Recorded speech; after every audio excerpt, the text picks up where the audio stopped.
નમસ્કાર, હું છું ગોપી ગાંગર અને આપ જોઈ રહ્યા છો નિર્ભય ન્યૂઝ. આજે આપણે વાત કરીશું ઓછા મતદાનની, કારણ કે નગરપાલિકા હોય કે જુનાગઢની મ્યુનિસિપલ કોર્પોરેશનની ચૂંટણી હોય, ત્યાં મતદાન આ વખતે ઓછું થયું છે અને આ ઓછું મતદાન ભારતીય જનતા પાર્ટીને ફાયદો કરશે કે નુકસાન, તેની વાત આજે કરીશું. આપણી સાથે અત્યારે વરિષ્ઠ પત્રકાર જગદીશ મહેતા જોડાયા છે. ગુજરાત હેડલાઇન ન્યૂઝના ગ્રુપ એડિટર છે. સર, નિર્ભય ન્યૂઝમાં આપનું સ્વાગત છે. જી નમસ્કાર. ઓછું મતદાન કોને નુકસાન કરશે સર, સત્તા પક્ષને કે વિપક્ષને? રીઢા રાજકારણીઓને સૌથી વધુ નુકસાન અને લોકતંત્રને ફાયદો. લખી રાખજો, નહીતર તો હમ સામાન્ય રીતે એમ કેવું જોઈએ કે બધા જ લોકો મતદાન અચૂક કરે, અચૂક કરે, અચૂક કરે. પણ આ વખતે જનતાએ એની પરિપક્વતાની ચરમસીમા કહી શકાય એવો પરચો આપ્યો. બધાને ખબર છે કે લડે છે ઉમેદવારો પોતાના માટે, જનતા માટે નહીં. હમ એટલે મત વેડફવો નથી. પૈસા ખર્ચવા, વાપરવા અને વેડફવા એ બંને વચ્ચે જેમ ફેર છે, એવી રીતે મત ઉપયોગી થાય લોકતંત્રને માટે મતદાન કરવું અને વેડફી દેવું એ બે વસ્તુ હતી. એટલે લોકોએ વેડફવાનું બંધ કર્યું. કારણ કે પરિવર્તન પણ કોઈ પણ જગ્યાએ બિલકુલ આશાસ્પદ નહોતું. ધારો કે જુનાગઢ કોર્પોરેશન, તમે જો કોઈ વોર્ડમાં 30% વધુ મતદાન નથી થયું. કલ્પના કરો. અને જેટલી 66 નગરપાલિકામાં મતદાન, 68 નગરપાલિકામાં અને 3 તાલુકા પંચાયતમાં, એમાં પણ સરેરાશ 55% મતદાન. એટલે હમ 50% લોકોએ જ મતદાન, કુલ મતદારોની 50% લોકોએ મતદાનથી વંચિત રહ્યા, એટલે કે મતદાન ન કર્યું અથવા તો કરવાનું ટાળ્યું. એ શું સૂચવે છે? જનતાને ખબર છે બેન કે તમારે બકરું કાઢીને જો ઊંટિયું જ પેશે એવી સ્થિતિ નિર્માણ કરવાની હોય તો પછી મત આપીને ફાયદો શું? સારો વિકલ્પ હોય તો લોકો અગેન્સ્ટમાં મત આપે, પણ વિકલ્પ પણ ખરાબ છે. અત્યારે જે છે એ તો છે જ. માની લો કે એની કોઈ ક્ષતિ કે ભૂલ છે, પણ વિકલ્પે ખરાબ હોય તો મતલબ શું? એટલે બીજો ખરાબ ને અપનાવવા કરતા તો જૂનો ખરાબ છે એ શું ખોટો એમ. એટલે લોકોએ બિલકુલ બુદ્ધિપૂર્વક મતદાન કરવાનું ટાળ્યું. અને હું ચોક્કસ કહીશ બેન કે સામાન્ય રીતે આપણે બધા એવું કહેતા હોઈએ છીએ કે લોકશાહી નો પર્વ છે અને આપણે મતદાન કરવું જોઈએ, મતદાન અચૂક કરવું જોઈએ, આપણી રાષ્ટ્રીય ફરજ છે, બધું સમજ્યા. પણ બે ખરાબ માણસો હોય તો લોકોએ હવે સજા એકમાત્ર લોકો પાસે શું રહી છે? આપણે રીકોલિંગ ની વ્યવસ્થા તો છે નહીં કે એક હમ વખત મત અપાઈ ગયો અને એ માણસ બિલકુલ યોગ્ય ન ઠર્યો તો આપણે એને પાછા લઈ લઈએ, એવી સ્થિતિ તો અહીંયા છે નહીં. એક વખત તમારાથી ભૂલે ચૂકે પણ મત અપાઈ ગયો એટલે તમે તમારું ભાગ્ય એના નામે નોંધી દીધું. હવે જે કરે તે. પણ હવે જનતા શું કરે છે? બીજો વિકલ્પ એને પસંદ કર્યો અને બિલકુલ સટીક હું તો થયો અને થતો રહેશે. અને એ છે બહિષ્કારનો, અવગણનાનો. અવગણના નથી દેવો મત. તમે મતને લાયક નથી. તમે કલ્પના હમ કરો, જનતા એમ કે છે કે હે ઉમેદવાર, તમે બાકી બધી વાત તો છોડો, તમે અમારા મતને પણ લાયક નથી. બોલો.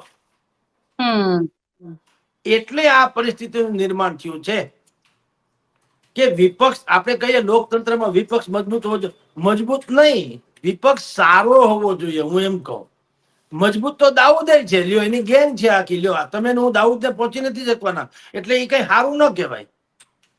મજબૂત નહીં, આના કરતા સારો હોવો જોઈએ તો હજી કોઈક માણસો એમાં મત આપીને કઈક આહુતિ આપે ને યજ્ઞ પ્રગટાવે. હવે છછુંદર ના છયે સરખા હોય તો કોણ વેડફે મત? આ સ્થાનિક સ્વરાજ્યની ચૂંટણીમાં, અને જેને પાયાની ચૂંટણી કહી શકાય, જેમાં જનતાનો મૂળ ખબર પડે. ધારાસભા અને સંસદ સભામાં શું છે? એમાં એજન્ડા કામ કરતું હોય છે, ચહેરો કામ કરતો હોય છે. અચ્છે દિન આને વાલે હૈ અથવા તો નરેન્દ્ર મોદીનો ચહેરો કામ કરે. એ ધારાસભા ને સંસદ સભાની ચૂંટણી હોય ત્યારે આવું થતું હોય છે. આ જે છે સ્થાનિક સ્વરાજ્યની ચૂંટણી, એમાં આવું કાંઈ ચાલે નહીં. હમ એમાં તો મતદારો ઉમેદવારને પગથી માથા સુધી ઓળખતા હોય કે ભાઈ કેટલામાં છે. એટલે ઈ ગમે એવી ગુલબાંગો ફૂકે, કોઈ ભેરવાઈ પડે નહીં. ખબર જ છે કે એની હેસિયત શું છે. એટલે આ વખતે લોકોએ મતદાન કરવાનું ટાળ્યું. તમે જુઓ, કુતિયાણા જે સૌથી હોટેસ્ટ બેઠક ગણાય છે, 12-13 હજારની મત ત્યાં જન સમુદાય છે, મતદારો છે.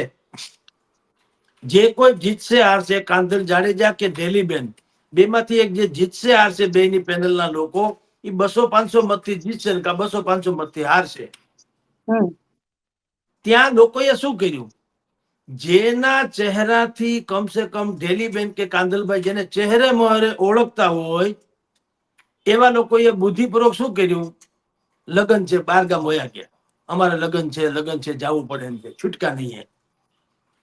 કારણ કે 2 જણા ઝઘડતા હોય, કોકે કીધું કે ભાઈ મારે તાજમહાલ લેવો છે, ઓલો કે મારે લેવો, ઓલો કે મારે લેવો. 2 જણા ઝઘડતા, ત્રીજા એક માણસને બોલાવવામાં આવ્યો કે ભાઈ આ 2 ઝઘડેસાનું સમાધાન કરાવ, શું પ્રોબ્લેમ છે? ભાઈ તાજમહાલ ઓલો ભાઈ કે મારે લેવો, આ ભાઈ કે મારે લેવો.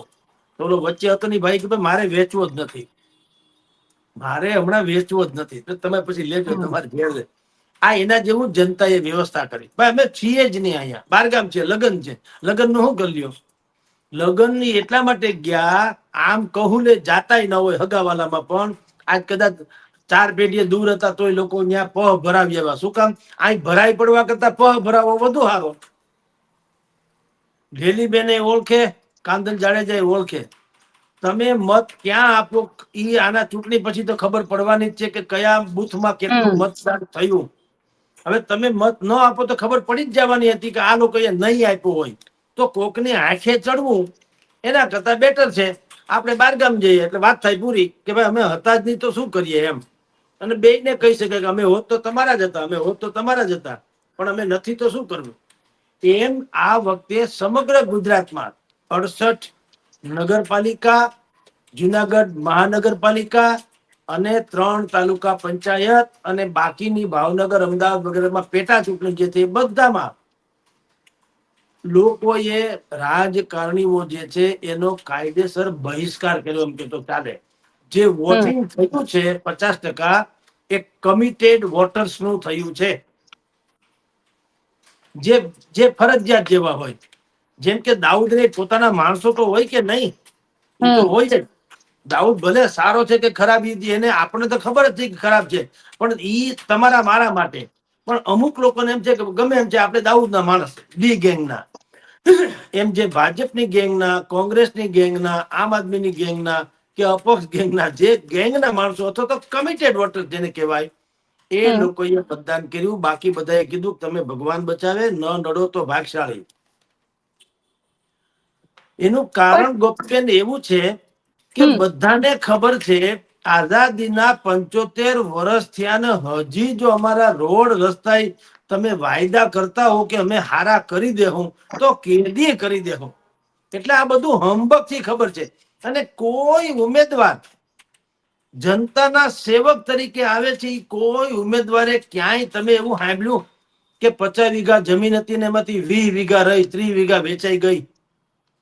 એની પાસે 2 વ્હીલર હોય, એની પાસે 4 વ્હીલર આવી જાય, 4 વ્હીલર હોય, વળી જમીન જાયદાદ કે મકાન માલિક થઈ જાય છે. કેટલાય લોકો તો દુનિયાભરના પૈસા. તો સેવકો જેને કહેવામાં આવે છે, ઈ ક્યારેય નુકસાનીમાં જતા નથી અને જનતાને ક્યારેય ફાયદો થયો નથી. આ 75 વર્ષની તો કહાણી છે બધી. તો કોઈ હમ શું કામ મત આપે? એટલે હવે નવો ટ્રેન્ડ શરૂ થયો છે બહિષ્કારનો, મતદાનથી અળગા રહેવાનો. જી બેન. પણ સર સાથે સવાલ તમને એ પૂછીશ, કારણ કે ભાજપમાં અંદર અંદર ખૂબ ઝઘડા આ વખતે સામે આવ્યા, અને આ જે ઝઘડા સામે આવ્યા એનું પણ એક પરિણામ કહી શકાય કે મતદાન ઓછું થયું, કારણ કે જે રીતનો લોકોમાં ઉત્સાહ જોઈએ કે જે પેજ ની વાત કરતા હતા ભારતીય જનતા પાર્ટી વાળા કે અમે લોકોએ પેજ અમારા પ્રમુખ છે ને બધા અમે લઈ જઈએ છીએ બુથ સુધી, આ વખતે એ ઉત્સાહ પણ જોવા નથી મળ્યો. ગોપીબેન, આ બધો સરવાળો થયો છે. એક તો હમ લોકોની નિરાશા, એને ખબર છે કે આમાં કોઈથી ભૂંજો પાપડ ભાંગે એમ નથી. પછી તમે જે કીધું તેમ ભારતીય જનતા પાર્ટીમાં ભારોભાર અસંતોષ, એટલે સંગઠનની દ્રષ્ટિએ પણ એટલો બધો ડખો ચાલે છે કે જેની કોઈ સીમા નહીં.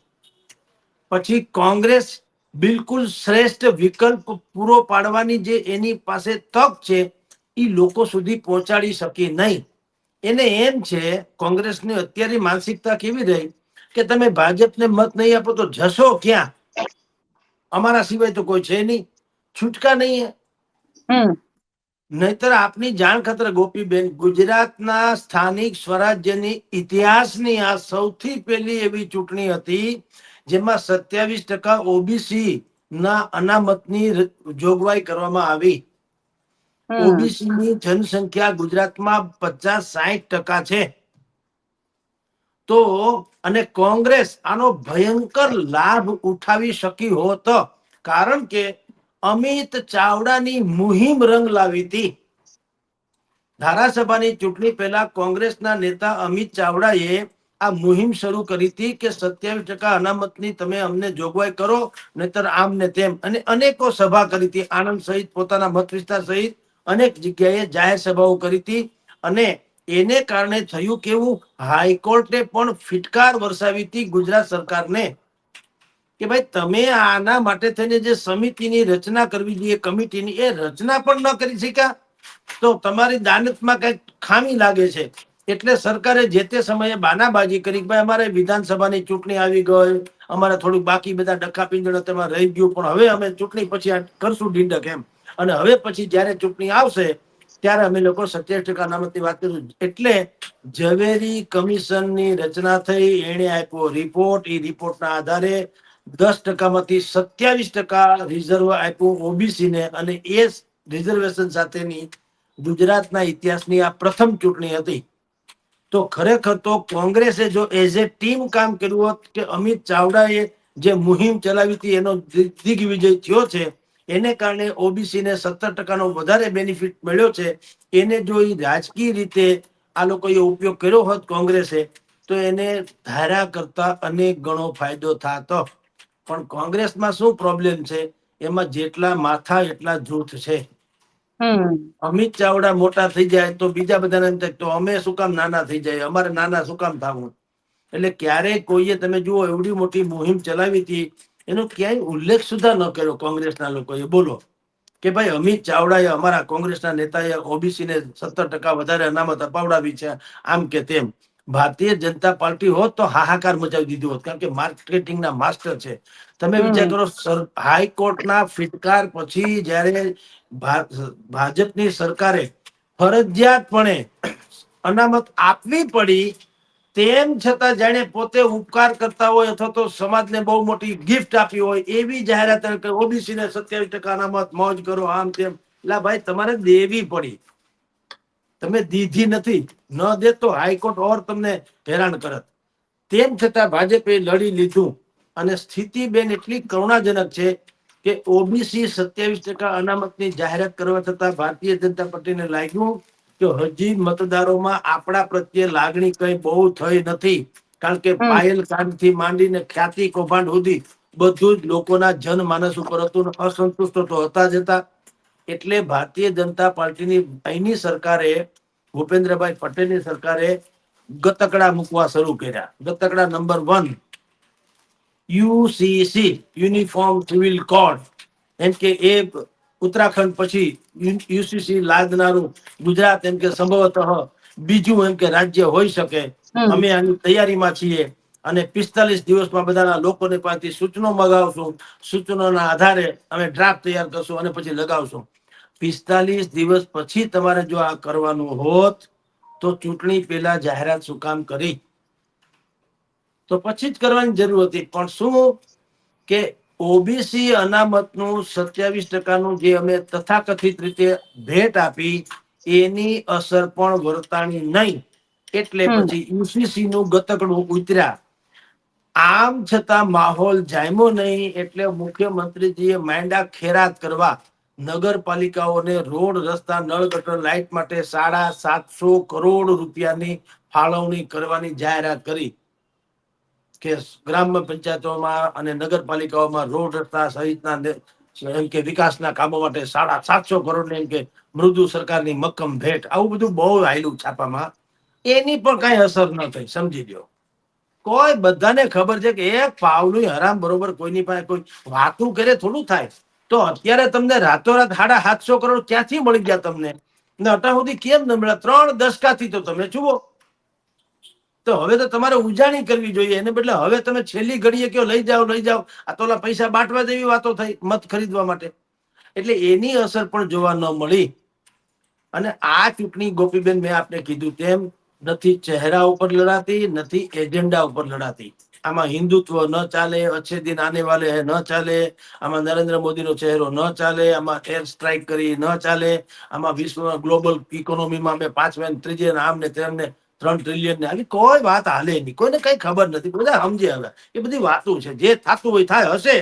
અહીંયા કોઈને લાગે વળગે ને. અહીં તો અમરેલીમાં રાતે 8 વાગ્યા પછી એસટી ડેપોમાં સન્નાટો થઈ જાય, એક બસ નથી મળતી બહાર જવાની. લ્યો, જે ગુજરાત રાજ્યને સર્વપ્રથમ મુખ્યમંત્રી ડોક્ટર જીવરાજભાઈ મહેતા, સૌથી પહેલા મુખ્યમંત્રી આપનારા, દિલીપ સંઘાણી જેવા સહકારી નેતા આપનારા, પરસોત્તમભાઈ રૂપાલા જેવા કેન્દ્રીય મંત્રી અને પ્રવક્તા આપનારા, નારણભાઈ કાછડિયાથી માંડીને બેચરભાઈ ભાદાળી સુધીના મંત્રી આપનારા, કૌશિકભાઈ વેકરિયા જેવા મુખ્ય દંડક આપનારા, ઉપદંડક આપનારા, કેટલા હોદ્દા લઈને અમરેલી ફરે છે તમે જુઓ. પણ હરામ બરોબર તમે ત્યાં એસટી ડેપોમાં જાઓ એટલે સાંજે જાઓ તો તમને એમ લાગે કે કચ્છના રણમાં તમે ભૂલા પડ્યા. કોઈ કૂતરું આવે નહીં, ટાઈટના થથરી રહ્યો. એકાદ બે બસ આવી ક્યાંકથી આવે ને જાવી ક્યાંક જાય, પણ તમને રૂટીન મળે નહીં. તો બધાને ખબર પડી ગઈ બેન કે આ બધી વાતો જે મેં તમને અગાઉ આગળ વાત કરી, બજેટ થી માંડીને ટ્રિલિયન ઇકોનોમી આ બધી મોટી મોટી વાતો કરી, જનતાને બધી ખબર છે. તમે એટલે ટાણે બસ નથી આપી શકતા તો હવે મહાસત્તા બધી છોડો યાર, એ આપતા આપજો, અમને કઈ જરૂર નથી. અમારે તો અહીંયા અત્યારે ભૂખ લાગી છે. તમે અનકોટ નો ફોટો બતાવો તો ઓડકાર ના આવે. એટલે લોકોએ હંમેશા આ વખતે મતદાન કરવાથી જ અલિપ્ત રહ્યા બેન. જી. પણ સાથે સર એક સવાલ મારે તમને એ પૂછવો છે, કારણ કે ભારતીય જનતા પાર્ટી ને કોંગ્રેસે તો પોતાના ઉમેદવાર ઉભા રાખ્યા, પણ સાથે સાથે અપક્ષો પણ એટલા જ ઉભા રહ્યા. અને ક્યાંક જે લોકોનો ગુસ્સો, લોકોનો અસંતોષ જે બંને પાર્ટીથી હતો, ત્યાં આ વખતે અપક્ષને ચાન્સ મળવાની સંભાવનાઓ લાગી રહી છે. બિલકુલ લાગી રહી છે બેન. અને ઈ જે અપક્ષો છે એ મોટા ભાગના પાછા ભાજપ કોંગ્રેસના બગાવતીઓ છે. આમ જુઓ તો જો આ જગ્યાએ બિલકુલ ન્યુટ્રલ લોકો ઉભા રહ્યા હોત, જેની ઉપર કોઈ પડછાયો ન હોય, ન ભાજપનો ન કોંગ્રેસનો, પણ કદાચિત કોક એવા તટસ્થ લોકો ઉભા રહ્યા હોય, આમ નાગરિકની વાત કરું છું, શિક્ષક હોય, કલાકાર હોય, કોઈ બીજો કોઈ સમાજસેવી હોય, યા એવી રીતના કહું છું, જો એવા લોકો કોઈક ઉભા રહ્યા હોત તો આ વખતે એને તક હતી. કારણ કે જનતા એક શ્રેષ્ઠ વિકલ્પ શોધી રહી છે. ચારેકોર બધાએ અજમાવી લીધા, ભાજપ કોંગ્રેસ બધાને અજમાવી લીધા. કોંગ્રેસ ભલે 3 દશકાથી સત્તામાં ન્યા નથી, પણ કેટલીક જગ્યાએ તાલુકા પંચાયતો, જિલ્લા પંચાયતોમાં એમાં ક્યાંક તો હજી હાજરી પુરાવે છે. પણ કોંગ્રેસ અને ભાજપ બેયને લોકોએ અજમાવી લીધા, અને એને ખબર છે કે બેયે એકી થાલી કે ચટ્ટે બટ્ટે જેવી કામગીરી કરી. અને આજ આઝાદીના તથાકથિત રીતે અમૃત કાળમાં પહોંચ્યા તો પણ હજી ઈનો ઈ જ કેસેટ વગાડે છે કે અમે આવશું, તમારા રોડ રસ્તા અને નળ ગટર લાઈટ પાણી હરખું કરી દે. હું અરે ધૂળ પડી તમારામાં. આટલા વર્ષો થયા કાંઈ કર્યું નહીં, હવે તમે હું તળું કરવાના? એટલે જનતાને એવી અપેક્ષા હતી કે જો કોઈક ન્યુટ્રલ માણસ ઉભો રહ્યો હોત અને એને પ્રચાર કરવાની જરૂર ન પડી હોત. એટલો આક્રોશ આ વખતે એન્ટી ઇન્કમ્બન્સી જેને કહેવાય ને એમાં છે. હું તમને દાખલો આપું, આપણે નથી કહેતા, દાખલો આપું છું. જુનાગઢમાં દર વખત જયારે આ ત્રીજી ટર્મ જે હતી ભારતીય જનતા પાર્ટીની મહાનગરપાલિકામાં, તો આની અગાઉ ભાઈ સંજય કોરડિયાથી માંડીને બધા નેતાઓ ભજીયા પાર્ટી કરતા. એના જે તે વિસ્તારમાં ભજીયા પાર્ટી કરે, ભજીયા. તો અહીંયા રાજકોટ, સૌરાષ્ટ્રમાં બધે જગ્યાએ આ એક ટ્રેન્ડ છે. ચૂંટણીના મતદાનની અગાઉ 1-2 દિવસ બાકી હોય ત્યારે દરેક માણસો પોતપોતાના મત વિસ્તારમાં ભજીયા પાર્ટી કરે, અને એ બાને ફૂડ જેને કહી શકાય ને ડિપ્લોમસી, ડિનર ડિપ્લોમસી હોય ને, એમાં ખાલી નાસ્તા ડિપ્લોમસી હોય, એ જમાડે કારવે ને કહી દે ભાઈ જાળવા જાજો મત અમને આપજો ઓલા કે હો. આ વખતે ભારતીય જનતા પાર્ટીના લોકોએ જુનાગઢમાં જે લોકોને કોલ કર્યા કે ભાઈ ભજીયા ખાવા આવજો, તો બધાએ હામેથી ના પાડી દીધી. અમે તમારું પાણી પીવાય ખુશી નથી, બલકે કેટલાય વિસ્તારમાં બોર્ડ માર્યા કે તમે પ્રચાર કરવા કાળું ડાચું લઈને આવતા નહીં, અમારે તમારું કઈ સાંભળવું જ નથી. અહીંયા પગ મુકતા નહીં ભાઈ સાહેબ. હવે કોને મત દેવું? કાળા કાગડા દેવું, તન નથી દેવો એમ.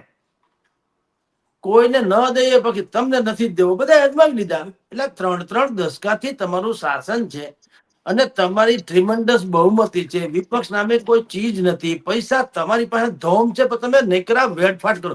આ સરકાર જેવા પૈસા વાપરવામાં એટલે વેડફાટ કરવામાં આને વર્લ્ડ રેકોર્ડમાં એનો એવોર્ડ મળે એમ છે.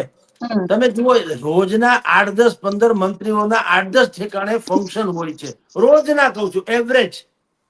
હમણાં 2 દી પછી સોમનાથમાં તમે જોજો, 2 દી પછી સોમનાથમાં છે હવે સોમનાથ મહોત્સવ. બોલો, ત્યાં બધા કલાકારોને ભેગા કરશે, ઠમક ઠમક કરીને એમાં કરોડો રૂપિયાની ત્યાં જે છે ધુમાડો થવાનો છે. એનો ઉપલબ્ધિ હું એ રામ જાણે પાછું, નહીતર કઈ ખોટું નથી માન્યો, પણ કઈક પેદા તો થવું જોઈએ એમાંથી.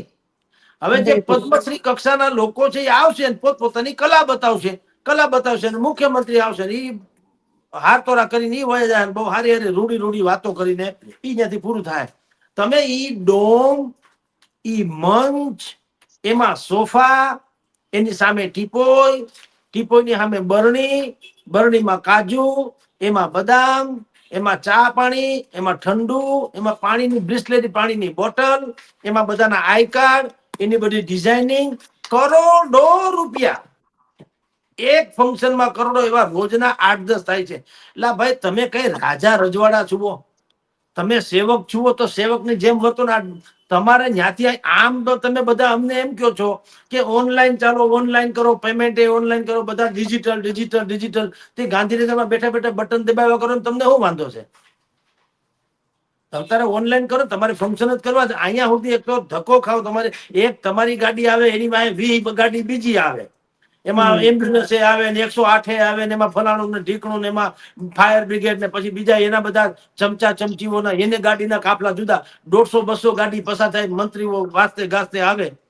બરાબર, કેટલો ધુમાડો, પેટ્રોલ થી માંડીને બધાને ટ્રાફિક પોલીસ આ છે તે છે, બધા હજળ ભમ થઈ જાય. એક ફંક્શન નો ખર્ચો બેન 8-10 કરોડ રૂપિયા થાય છે. તમે બધું ગણો તો હેલિકોપ્ટરના ભાડા મુખ્યમંત્રીથી માંડીને આવે કરતા હેઠે આવીને ઉતરે ને આઈથી પાછા ફાંકા ફોદારી કરતા જાય. તે તમે ન આલો ત્યાં બેઠે ડિજિટલી કરી નાખો તો શું વાંધો? એમ કહું. અનિવાર્ય હોય તો જુદી વાત છે, અનિવાર્ય કહું છું એ જુદી વાત છે. કોકના ખરખરે જવું તો કઈ ડિજિટલી ન જવાય, તો તમારે રૂબરૂ જવું પડે. કોઈ ઘટના મોટી બની હોય તો ત્યાં ડિજિટલી હાજરી ન અપાય. રેલવે અકસ્માત થયો તો કઈ ડિજિટલી ન અપાય. આપણને છે એટલી ખબર, એ બરાબર છે. પણ આવું જેમ કે આ સોમનાથ નો મેં કીધું 2 દી પછી જે તાહીરો છે, મોટે નૈકરું તાગડ ધીરના છે. આ ઘટના કેવી છે? જનતાને તમે બીજી કોઈ બાબતમાં એને માઇન્ડ એપ્લાય કરે એવી રાખો જ માં. આખી જિંદગી ચર્ચાવા જ કરો, ઠમક બીજી વાત નહીં. આ પતે તો કૃષિ ઉત્સવ, કૃષિ પછી પ્રવેશોત્સવ પછી નારી સન્માન ફલાણા સન્માન, આવું ડિંડક કર્યા કરે. કોઈ ફ્રી રે તો કઈક વિચારે ને. એટલે તમને કહું છું કે તમામ પ્રકારના આયામો છે, તેમ છતાં જનતા બહાર શું કામ નીકળતી હતી? બધાને ખબર પડી કે આને ત્યાગો, આનો બહિષ્કાર કરો તો જાન છૂટે. અને બધાને ખબર છે આ બોવા વિના સ્વર્ગે જવાશે નહીં. આપણે કામો તો પામો, નહીં તે ભૂખા મરો. કોઈ આપણને ઘૂઘરા ઘડાવી દેવા નથી, બધા પોતીકું કામ કરે છે. એટલે આ ચૂંટણી જોઈ હિન્દુસ્તાનના ઇતિહાસની હું આપણે કહું બેન, શ્રેષ્ઠતમમાં શ્રેષ્ઠતમ. કારણ કે આ ધરાતલ ચૂંટણી હતી. આ કોઈ એજન્ડા કે ફેસ ઉપર લડાડાની નહીં, નક્કર કામ આધારે. નક્કર કે તમે બોલો છો પાણીનો અવેડો બનાવી શકો છો તો વેલકમ, નહીં તો ગેટ આઉટ. તમે અમારી શાળાનો જીર્ણ શીર્ણ ઓરડો છે એને સારો બનાવી શક્યા, હા તો વેલકમ, નથી તો ગેટ આઉટ. તમે ગામનો ગોંદરો રાખી શક્યા, હા તો વેલકમ, નથી તો ગેટ આઉટ. તમે ગૌચરની જમીન રાખી શક્યા, હા તો વેલકમ, ન હોય તો ગેટ આઉટ. બસ સ્ટેશનની છાજલી તમે બનાવી શક્યા, હા તો વેલકમ, નહીં તો ગેટ આઉટ. આવું સીધી વાત છે, આમાં કાંઈ આલે એમ નથી.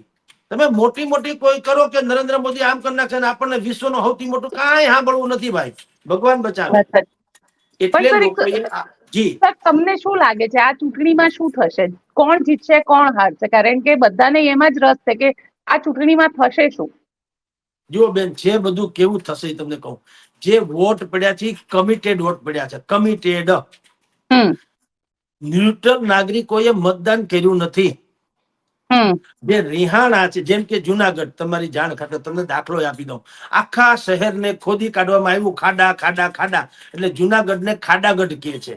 હવે હમ ખાડાગઢમાં રિહાય કોણ એ તમને કહું. મારા તમારા જેવા રિહાણા હોય કે ભાઈ આપણે કોઈને મત નથી આપવા, બધા બદમાશ છે અથવા તો બધા નકામા છે માનીને મત ન આપીએ, એવા એ લોકોએ મત નથી આપ્યા. પણ આપ્યા કોણે?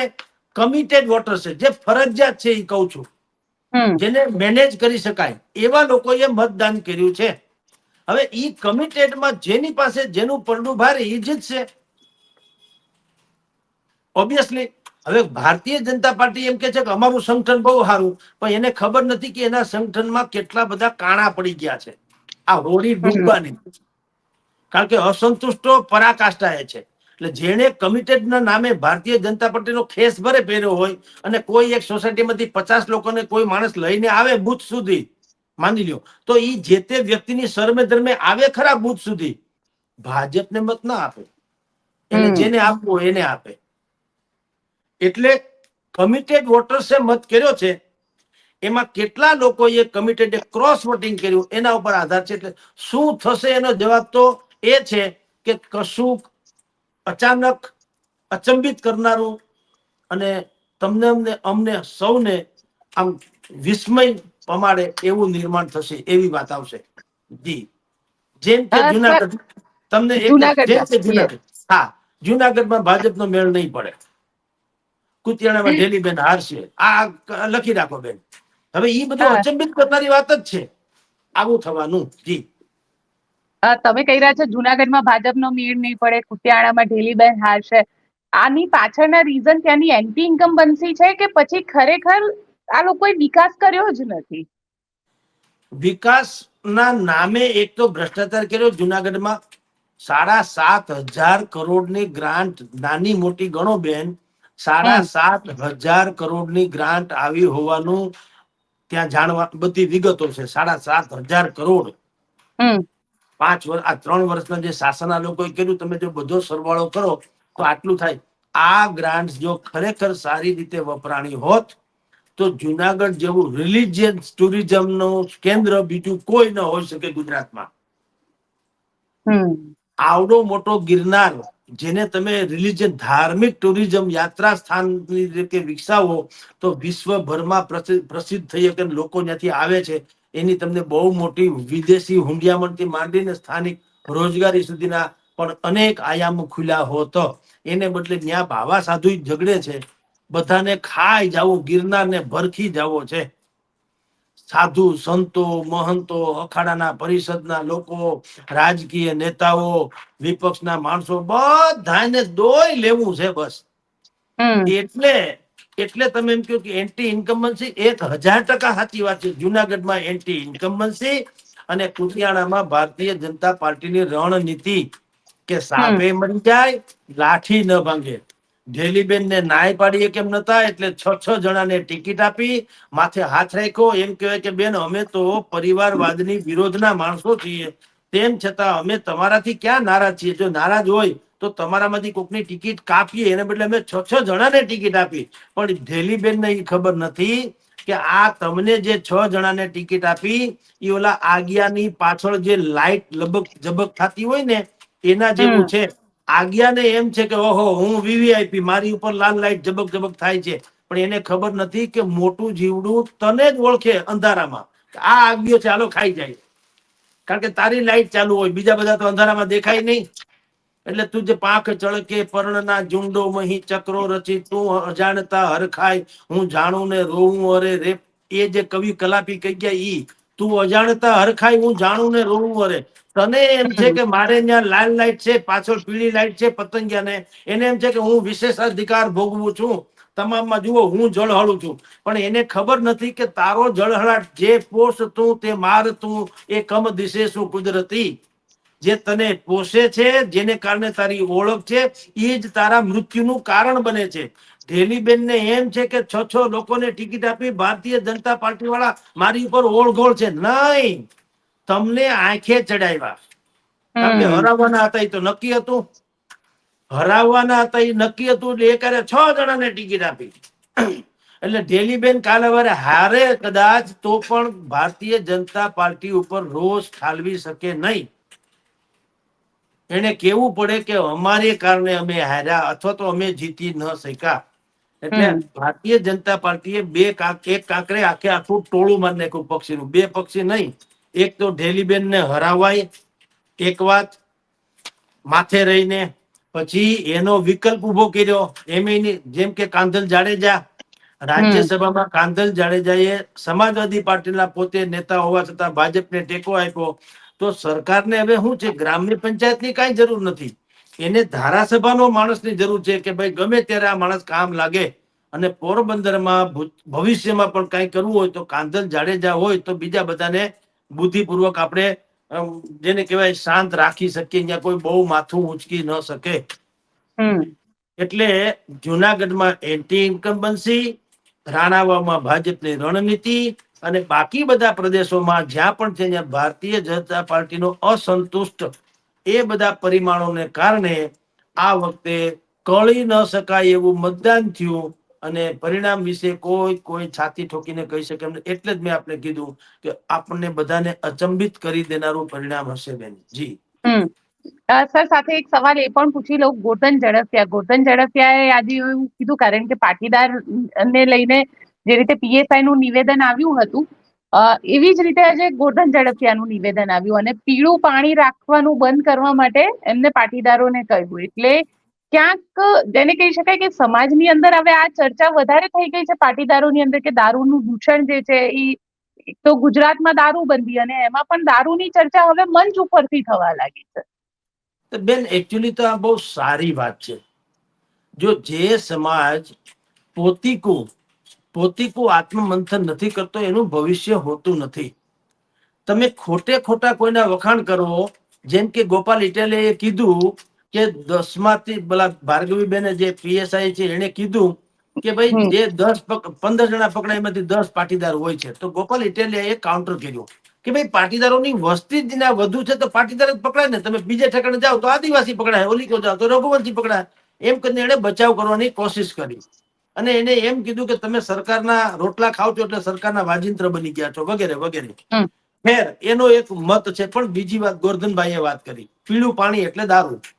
એને એમ કીધું કે ભાઈ તમે લોકો આવું બધું જો દારૂથી માંડીને તમામ પ્રકારના વ્યસનોમાં રહ્યો તો આપણું નિકંદન નીકળી જશે. આ આત્મમંથન કરવા જેવી વાત છે. એને કીધું તમે બહારથી બહુ સુધર્યા, એટલે કે તમે લોકો એક બંગલા બનાવ્યા, ગાડી બનાવી, તમારી લાઈફસ્ટાઈલ સુધરી ગઈ, તમે આમ જાકમ જોળ વૈભવી લાઈફ જીવન જીવી રહ્યા છો, બધી વાત સાચી, પણ તમે અંદરથી સુધર્યા છો ખરા? અંદરથી તો બગડ્યા છો. તમે ન ખાવાનું ખાવ છો, ન પીવાનું પીવું છો, ન વાપરવાની જગ્યાએ પૈસા વાપરો છો, તમે બધું જ સત્યાનાશ થાય, અને એ આપણને ઘાતક નીવડવાનું. અને હવે તમે જુઓ બેન, એના પછી આજેનું ડેવલપમેન્ટ કહું તો 5 દિગ્ગજ, એમાં દિનેશ બાંભણિયાથી માંડીને બધા લોકો આવી જાય, એ દિગ્ગજોએ પણ આજે એવું સ્વીકાર્યું કે ગામડામાં દીકરી દેવા કોઈ રાજી નથી, એટલે અમે ફરજિયાત શહેરમાં આવ્યા છીએ અને શહેરની લાઈફસ્ટાઈલમાં જીવવા મજબૂર બન્યા છીએ. હવે ટૂંકમાં જે વાત ઓરિજિનલ છે એ તરફ હવે એ સમાજ, પાટીદાર સમાજ જઈ રહ્યો છે, જે ખરેખર તાતી જરૂર હતી, બિલકુલ સાચી વાત તરફ જઈ રહ્યો છે. અત્યારે હીરા બજારમાં અહીંથી બધા સુરત હડ હું કરીને વયા ગયા, હજારો લોકો ન્યા તમે જો પતરાની રૂમમાં રહ્યા. અહીંયા 10 એકર કે 10 વીઘા જમીન હોય, ગામડામાં સૌરાષ્ટ્રમાં 10 વીઘા જમીન હોય પાણી વાળી, અને વીઘા એકમાં તો એનું પોતાનું ફળિયું મકાન હોય. પણ અહીંયા માવતર જે છે ભૂત રડે ભેકાર.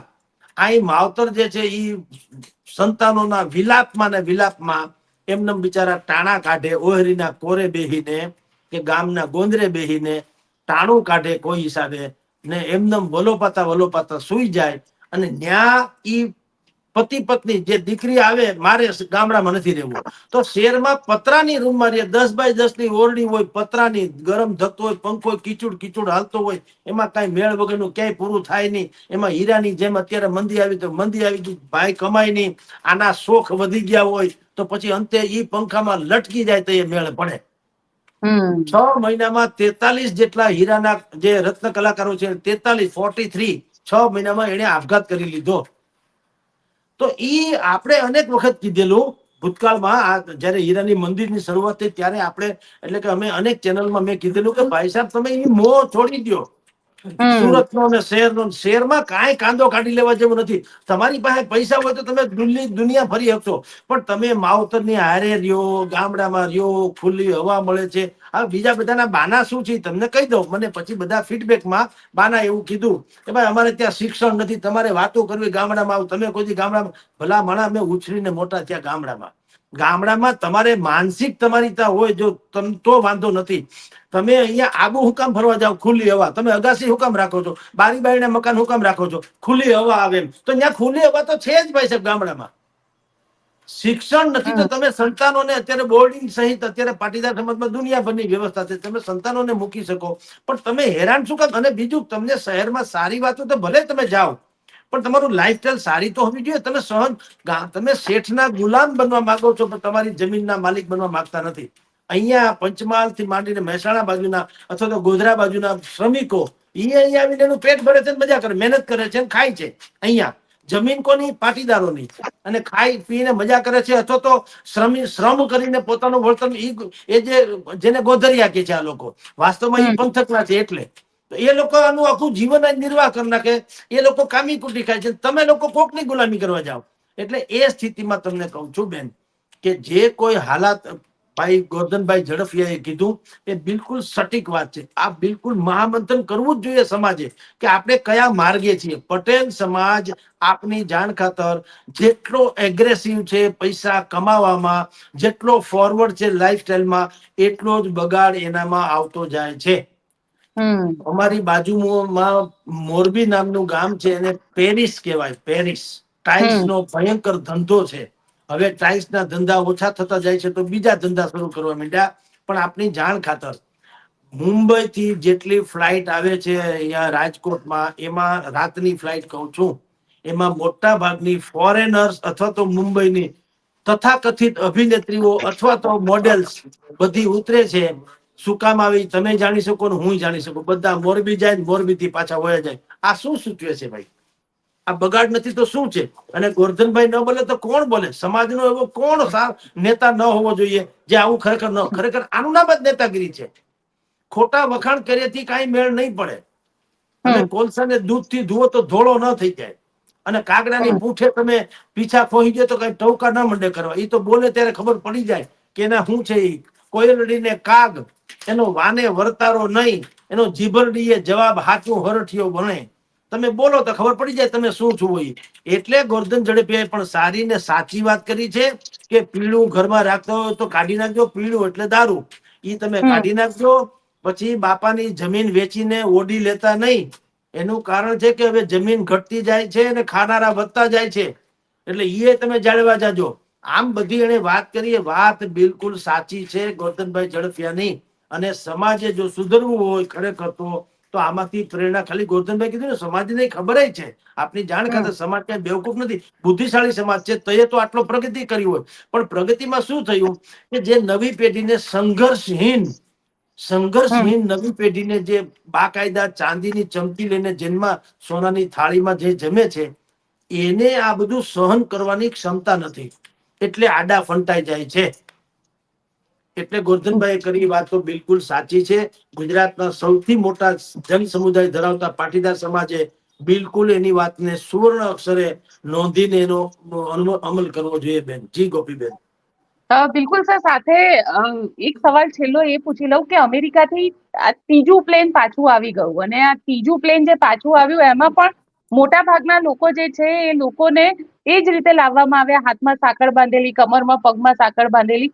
મોટા ભાગના લોકો જે છે એ મહેસાણા સાઈડના, કલોલ સાઈડના છે લોકોનો. જે કારણ કે હવે ધીરે ધીરે પરિસ્થિતિ એ થઈ રહી છે કે યુએસ જઈને પ્રધાનમંત્રી પાછા પણ આવી ગયા. પણ આજે અટકવું જોઈએ એ અટકતું નથી. અને જે રીતે એ લોકોને ઇન્ડિયા લાવવામાં આવ્યા, શરૂઆતમાં પહેલી વખતે તો કોંગ્રેસે ખૂબ અટેક કર્યો, પણ હવે તો કોંગ્રેસ પણ નથી બોલી રહી. બેન એવું છે, ઈ ન્યા કઈ આપણો વાવટો ફરકાવવા ગયા નતા, આબરૂનો ધજાગરો કરવા ગયા હતા.